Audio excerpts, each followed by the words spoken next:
సంబురానికి పోతే సావెదురైంది అన్నట్టే ఉన్నదట. ఇగో ఈ అన్న కుటుంబం ముచ్చట. తన భార్య 10వ తరగతి చదివినోళ్ళంతా కలుసుకుంటున్నామని చెప్తే సంబురపడుతుంది కదా అని పంపించిండట.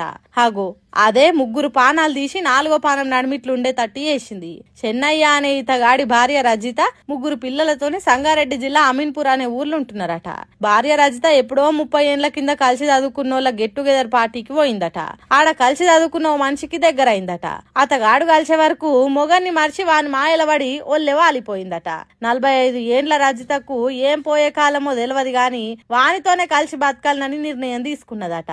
సిగ్గులేని పనులు చేసుడే గాక కడమ బతుకు మొత్తం వానితోనే ఉండాలని కట్టుకున్నోని పేగు తెంచుకొని పుట్టిన 3 పిల్లలను కడదేర్చే ఉపాయం చేసిందట. దానికోసం రాత్రి పెరుగన్నంలో విషం కలిపి పిల్లలకు పెట్టిందట. మొగన్కి కూడా పెట్టేదట. కాని భర్త క్యాన్ వాటర్ ఇంటింటికి తిరిగి పోసే ట్యాంకర్ నడిపే పని మీద పోయిందట. అట్లా బతికిపోయిండు. మొగుడింటికి వచ్చేసరికి ఏం జరిగిందో చెప్తున్నాడు. ఇనుండ్రి. సరే ఆమె పండుకుంది, నేను అనుకున్నాను. మధ్యరాత్రి ఆమెకు సీరియస్ అయిందని ఇన్నరా మొగుడింటికి వచ్చే వరకు ఏం ఎరగనట్టేవా అన్నదట. మధ్యరాత్రి లేచి కడుపు నొప్పి అని వగలేడిపి ఏడ్చిందట. ఆస్కార్ యాక్టింగ్ చేసిందట. నిజమే అనుకుని భర్త భయపడి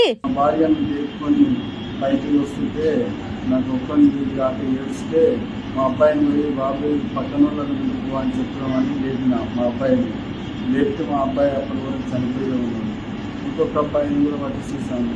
ఆ అబ్బాయి కూడా బిగ్గరైపోయాడు. అమ్మాయి దగ్గరికి వచ్చాను. అమ్మాయి కూడా బిగ్గరైపోయింది. ఇన్నరా అప్పటికే 3 పిల్లలు చచ్చిపోయి బిగ్గరయ్యిండ్రట.